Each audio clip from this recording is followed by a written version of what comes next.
Hey there, ready to dive into some ancient wisdom that's shockingly relevant even today? We're jumping into Book 3 of Marcus Aurelius's Meditations, personal notes from a Roman emperor, but don't worry, you definitely don't need a chariot to keep up.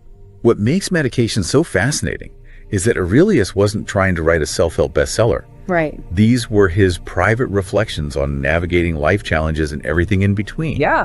It just so happens he was running an empire while jotting these thoughts down. Which makes it even cooler, right? Like, we're getting a glimpse into the mind of a leader who dealt with the same human stuff we all face. Yeah. Today, our deep dive is all about using Aurelius's insights to build a sort of toolkit for your own mind. And one of the most powerful tools in that kit is his emphasis on the present moment. Okay. He constantly brings himself back to the now, and there's a reason for that. Think about it. When we dwell on the past, we're often filled with regret or anxiety. When we fixate on the future, it's usually with worry or fear. Aurelius recognized that the present is the only place where we have true agency. That makes so much sense. It's like I can stress about a deadline next week, but that doesn't actually get the work done. Exactly. Aurelius takes this a step further. He had a practice of asking himself in each moment what virtue is needed right now. Not just in a vague sense, but practically. Is it patience while dealing with a frustrating colleague? Is it honesty in a difficult conversation? This wasn't just philosophizing. It was about making those virtues an active part of his decision-making process. So it's like a mental checklist, but for character traits. Instead of just reacting emotionally, you pause and think, okay, what would courage look like here? What would a kind response be? That's actually really useful. And it ties into another key theme in Book 3, this idea of a recipe for happiness, which might sound a little simplistic, but bear with me. Aurelius lays out 3 main ingredients. All right, I'm intrigued. What are these ingredients for happiness according to an emperor? First, focus on what you can control. Second, act with reason and justice in all things. And finally, accept what fate throws your way. Okay, that last one is a toughie. I mean, accepting everything. Life throws some curveballs sometimes. He's not saying you should be passive or resign yourself to whatever happens. It's more about recognizing that we can't control external events, but we can control our responses. We can choose whether to let those curveballs derail us or whether we adapt and find a way forward. So it's about choosing how you react rather than letting your emotions run the show. That makes sense. It's like, I can't control if a meeting runs late, but I can control whether I use that time to stress out or to get ahead on something else. Precisely. And that kind of inner resilience, the ability to find stability within yourself, is something Aurelius believed was essential for happiness, no matter your external circumstances. So you're saying true happiness isn't about what happens to us, but how we respond to it. That's a pretty powerful idea. And it's a very Stoic idea. Remember, Aurelius wasn't the only one thinking this way. Stoicism was a whole philosophy. And this idea of finding inner peace amidst external chaos was central to it. Which makes sense considering the time period.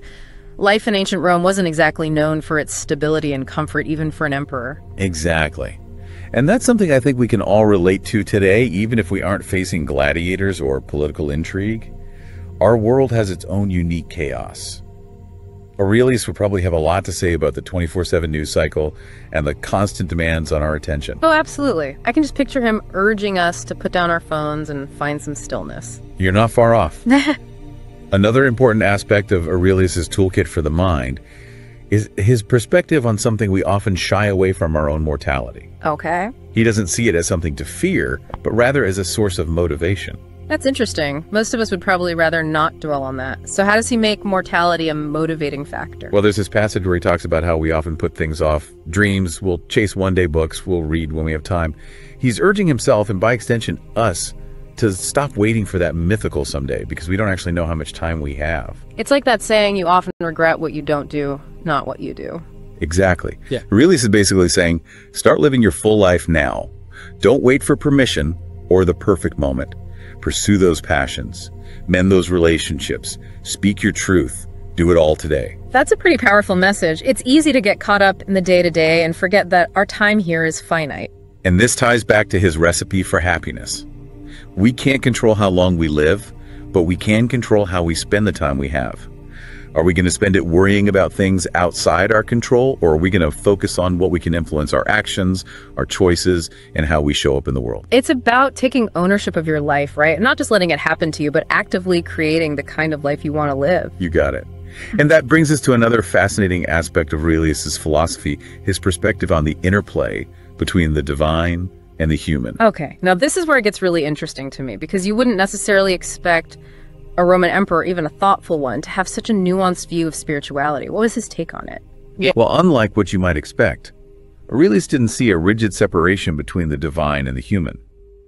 He saw the divine as an inherent part of nature, including human nature. So it's not about grand gestures or rituals, but about finding that connection in the everyday. Precisely. And for Aurelius, one of the ways we tap into that divine spark within us is by living in accordance with reason and virtue. He believed that when we act with reason, when we strive to embody virtues like justice, courage, and wisdom, we're essentially aligning ourselves with a higher purpose. So for Aurelius, even seemingly small actions, when done with intention and virtue, could have a kind of spiritual weight to them. That's a really cool way to look at it. It is, and it really speaks to the idea that spirituality isn't necessarily about grand gestures or religious dogma. It can be about how we choose to move through the world, how we treat ourselves and others, even the most mundane moments. And that ties back to his belief that real happiness, real contentment comes from within, not from external validation. Speaking of which, there's this recurring phrase in Book 3, Heroic Truth. I'll admit it sounds a bit dramatic out of context. What did Aurelius mean by that, and how does it fit into this toolkit we're building? Right, it does sound a bit like something out of a gladiator movie. Yeah. But for Aurelius, heroic truth was about living in alignment with your highest values even when it's difficult. It's about choosing courage over comfort, honesty over deception, even when it's easier to just go along with the crowd. So it's about having the courage to be your most authentic self even when it's hard, to not let the expectations of others drown out your own internal compass. You've got it. And for Aurelius, that was the path to a truly fulfilling life, a life lived with integrity and purpose. It's like he's saying, be the hero of your own story, but not in a flashy, egotistical way. It's about quietly, consistently choosing the path of virtue, even when no one's watching. And it's important to remember that Aurelius wasn't some superhuman figure immune to struggles or temptations. He acknowledged the very human tendency to get caught up in anxieties, distractions, and desires. He just believed that by cultivating a mindful awareness of these tendencies, and by consistently practicing these principles, focusing on the present, aligning our actions with virtue, embracing our own mortality, we could live more fulfilling and meaningful lives. It's almost like he's saying, hey, I struggle with this stuff too, but here's what helps me. And that's what makes meditation so relatable even after all these centuries. Absolutely. It's a reminder that no matter what our station in life, whether we're emperors or everyday folks, we're all on a journey of self-discovery and growth. So as we wrap up our deep dive into Marcus Aurelius' toolkit for the mind, I think the key takeaway is that these tools, mindfulness, virtue acceptance, are just as relevant today as they were centuries ago. They are, and they're available to all of us, no matter who we are or what our circumstances might be. And maybe, just maybe, by incorporating these tools into our own lives, we can navigate the challenges of our modern world with a little more grace, a little more resilience, and a whole lot more intention. Aurelius would approve of that, I'm sure. I think so too. And on that note, dear listener, we leave you with this final thought from Marcus Aurelius himself. True contentment comes not from external validation, but from living in alignment with our own internal compass. So tell me, what direction will your compass guide you?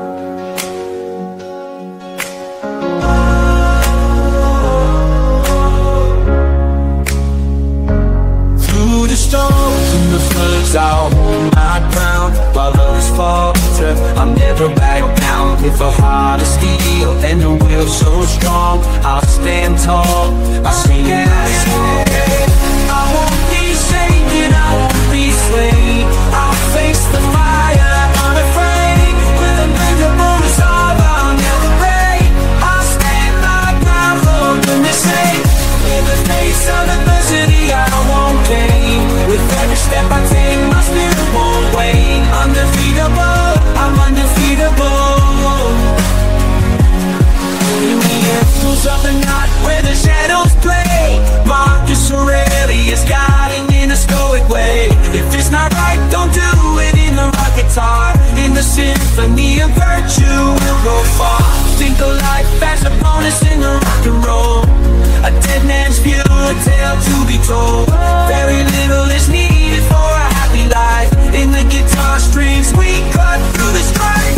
I won't be shaken, I won't be swayed. I'll face the fire unafraid. Unbreakable resolve, I'll never break. I'll stand my ground for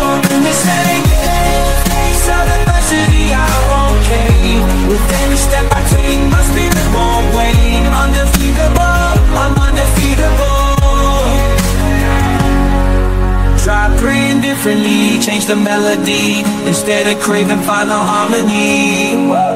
The memory of everything overwhelmed in time. In the rock ballad we find the climb. Do not indulge in dreams, reckoning up the blessings true. In the rock rhythm find what's in you. Read with diligence, not a superficial sound. In the rock verse let the wisdom resound. I won't be shaken, I won't be swayed. I'll face the fire unafraid. Unbreakable resolve, I'll never break. I'll stand my ground for the mistake. Face of adversity, I won't cave. With every step I take, my spirit won't wane. Undefeatable, I'm undefeatable. On the other side is greatness. Greatness is whatever the hell you dreamed of in your own mind. You gotta first see it. You gotta first create this vision in your mind. Once you create this vision in your mind, it's how am I gonna get there? But you've got to go inside yourself to find it. And that means you gotta be quiet. Shut the fuck up, go in a room, stop talking, search your soul, search your mind, search your abilities, and you'll find it. But if you're not looking for it, you won't find it. So you gotta go start your journey.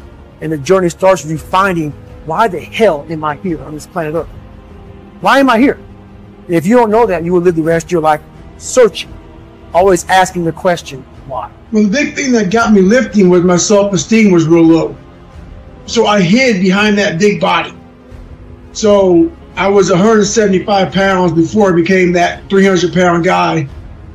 And the reason why I became big was to hide my real soft, insecure, fearful of everything self. And being a large individual, it scared people away from the real soft David Goggins inside. So I built this humongous exterior to keep away the enemy, because my mindset wasn't what it is now. When you know these things about yourself, and you know that you're hiding from certain things, and you know why you became big. I didn't become big for the love of the sport. You know, it wasn't like, you know what, I just want to be some jacked up cat, man, walk around, eat, 10,000 calories a day, bring around my, 8 gallons of water to the gym, sit down with my damn smelling salts and just get after it. I love that part, but it was hiding a lot going on in my life, in my personal life. If you want to succeed, stop telling people more than they need to know.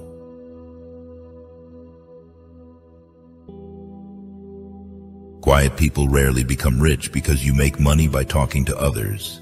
So start talking.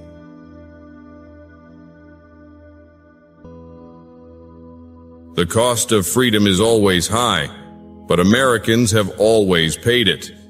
And one path we shall never choose, and that is the path of surrender or submission. John F. Kennedy.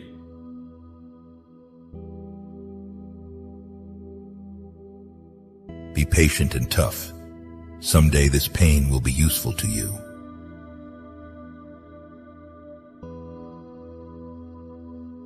People will enjoy the show. Don't be weak in front of them.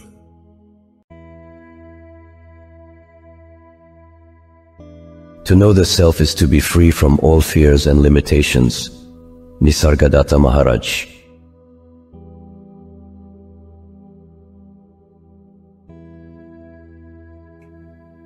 How a man should proceed from the principle of God being the Father of all men to the rest. If a man should be able to assent to this doctrine as he ought, that we are all sprung from God in an especial manner, and that God is the Father both of men and of gods, I suppose that he would never have any ignoble or mean thoughts about himself. But if Caesar should adopt you, no one could endure your arrogance. And if you know that you are the son of Zeus, will you not be elated? Yet we do not so. But since these two things are mingled in the generation of man, body in common with the animals, and reason and intelligence in common with the gods, many incline to this kinship, which is miserable and mortal, and some few to that which is divine and happy. Since then it is of necessity that every man uses everything according to the opinion which he has about it. Those, the few, who think that they are formed for fidelity and modesty and a sure use of appearances, have no mean or ignoble thoughts about themselves. But with the many it is quite the contrary. For they say, "What am I? A poor miserable man with my wretched bit of flesh." Wretched? Indeed, but you possess something better than your bit of flesh.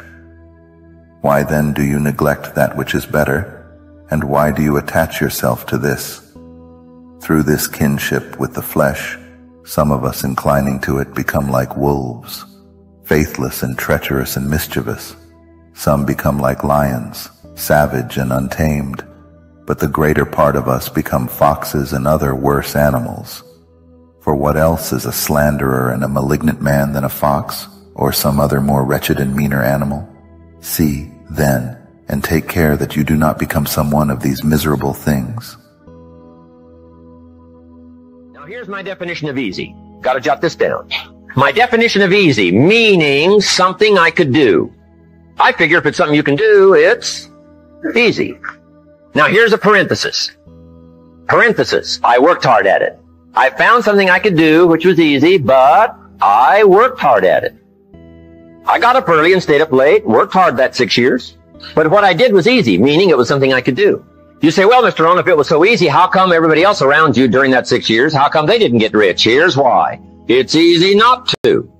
How else would you describe it? That's it. You say, no. For all of the rest of them, it was hard for them and it was easy for you. That's not true. You couldn't debate me on that in front of this intelligent audience. But here's the challenge. Let me give it to you in a philosophical phrase. I tend to be a little philosophical. Here it is. The things that are easy to do are also easy not to do. That's the difference between success and failure. I did not neglect to do the easy things I could do every day for 6 years. Underline. I did not neglect. That's the key. I found something easy I could do that led to fortune, and I did not neglect to do it. And here's the problem with neglect. It starts as an infection. And if you don't take care of it, it becomes a disease. And here's what else is the problem. One neglect leads to another. Neglect to do wise things with your money, you'll probably neglect to do wise things with your time. Neglect to do wise things with your time, you'll probably neglect to do wise things with your business. One leads to another, leads to another. Pretty soon, neglect has you by the throat, emptying your purse, emptying your heart, emptying all of your chances for equities and power and all the good things. What if you should be walking around the block every day for your good health and you don't? I'm telling you, you're on the wrong track. You should do it, you could do it, you don't do it. That's called formula for disaster. All you've got to do is let that and a few other things accumulate for 6 years. A back phase of your life can start at any time. Most of the time, you have to swallow the pain and learn to grow up by yourself.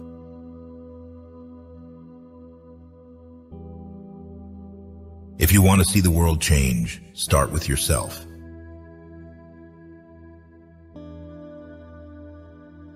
One who has conquered himself is greater than one who has conquered 1,000 men in battle. Bhagavad Gita.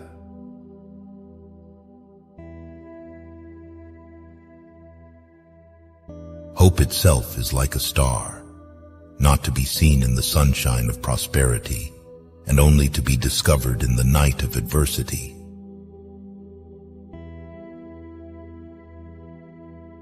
I would rather be a swineherd understood by the swine than a poet misunderstood by men.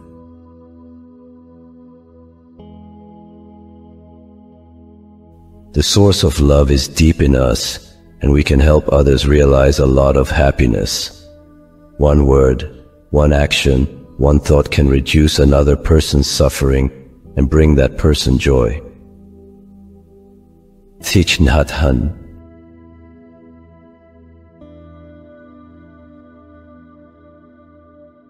Are you so curious, Socrates, and such a busybody? And how does it concern you how we act? And what is it that you say? Being of the same community and of the same kin, you neglect yourself and show yourself a bad citizen to the state and a bad kinsman to your kinsmen. and a bad neighbor to your neighbors. Who then are you? Here it is a great thing to say, I am he whose duty it is to take care of men, for it is not every little heifer which dares to resist a lion. But if the bull comes up and resists him, say to the bull, if you choose, and who are you, and what business have you here? Man, in every kind there is produced something which excels, in oxen, in dogs, in bees, in horses. Do not then say to that which excels, who then are you? If you do, it will find a voice in some way and say, I am such a thing as the purple in a garment. Do not expect me to be like the others, or blame my nature that it has made me different from the rest of men.